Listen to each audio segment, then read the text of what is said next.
Tell us a little bit about what you've discovered then. So, first of all, to make very clear, this is a national scandal that any sewage is ending up in our rivers, waterways, and seas. Many of your viewers, I'm sure, will be on their summer holidays somewhere in the UK, hoping to be able to take a dip this morning. And what we've discovered is that we're now at a 3-year high of storm overflows across the 9 water companies that we did this FOI for. But actually, also shockingly, the number of storm overflows that are happening when it isn't raining. What we hear from these water companies that they have to do this because there just isn't the infrastructure, especially when you've got heavy rainfall. There isn't the volume in the tanks, quite literally, and so they have to release these discharges. So these are unauthorized discharges when there isn't even rain, and there were over 250 of those in the data that we've got. So this is a national scandal, and we are again calling on the government through this water bill that has been announced in the King's Speech to look at wholesale reform of the system. We want these water companies to be turned into public benefit companies. That means all their profits would be reinvested into that infrastructure. They wouldn't be allowed to carry debt, but it wouldn't work unless we also have a regulator that's got proper teeth. We want to get rid of Ofwat and replace it with a clean water authority with proper enforcement mechanisms so that this stops happening. Well, yes, and it's hard to find anyone that wouldn't agree that we need to have clean waterways. But the question is, I guess, is how you pay for it, given that water companies are in a dire financial situation. Explain to us, under your plans, where the money would come from.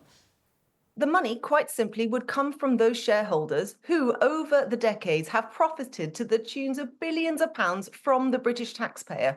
What we have taken big umbrage from is that they have wanted in their recent plans to hike up prices and ask the consumers to pay more for their failure. So under a public benefit company, first of all, any profits would be reinvested back into the system. I think most people would agree that's a good thing, but also it would not be the taxpayer that is bailing them out. That's really critical. The taxpayer, the consumer, has already paid a lot for this. And instead, you would ask the shareholders who would take on that debt. There would have to be legislation in order to enforce this to happen. And we think that the water bill that has been announced by the government in the King's Speech is the perfect vehicle to do that. But I should just stress, Anna, this doesn't work if that's all you do, because unless you completely reform Ofwat, and what we're suggesting is that Ofwat would be taken into a brand new regulator, and alongside their powers that they have already, they would have to be beefed up. So things like banning executive bonuses, all of that stuff would have to come in.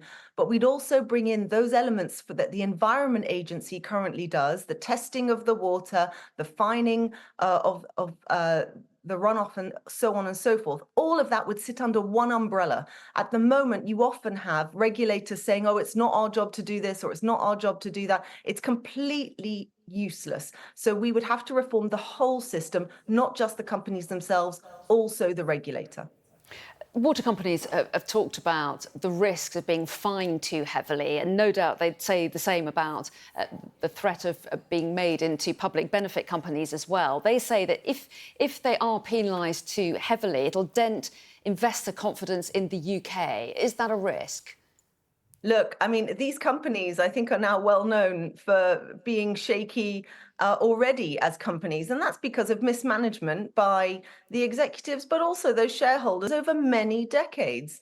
So we are asking to be holding them to account in this water bill. There is an opportunity now to do this. But in terms of attracting investment, actually, we do need to turn these into companies that people want to invest in, and those profits would then be able to be reinvested back into the infrastructure. We are going to have to take some quite bold action. What the Liberal Democrats are urging the government to do is to use this water bill as an opportunity to take those bold steps that we now need to get to the nub of the problem.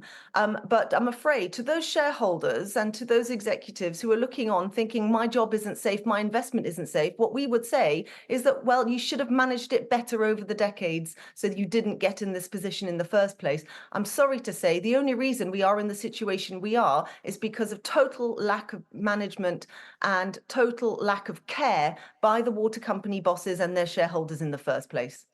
I just wonder if I can ask you your views on the disorder that we've seen on our streets in recent days and weeks. Are you satisfied by how? Are you satisfied by how the government's handled it? Well, first of all, I'm really pleased that the disorder that had been suggested might happen this week didn't. My area in Oxford was one of the areas that we were very concerned because it appeared on a list of places that might be targeted. It just didn't transpire. And instead, what we saw was our community coming together, absolutely rejecting racism, Islamophobia, and hatred. And I could not have been more proud of my community that night, as many will have been for their own communities across the country.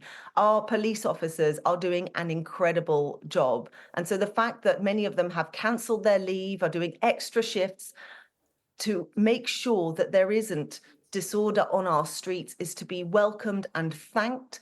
I'm pleased with the approach the government has taken. I'm pleased that they have repeated COBRA meetings, and I'm pleased that they're also sending out that message over the weekend that if you are a thug wanting to come and cause chaos and riots and cause harm on our streets, that you will be dealt with swiftly and with the full force of the law. On that, we stand in lockstep with both the government and also the opposition. We are sending a clear message. That's not how we do democracy in this country. Should Parliament be recalled? If Parliament needs to be, we will be there in a heartbeat. But actually, I most want to see the end of the rioting. Now, the fact that we saw the deterrent seem to be working, that there's been more calm this week than expected, and hopefully that will continue over the weekend. Bluntly, I want that to be the focus right now. But if it isn't and we need to come back, we'll be there.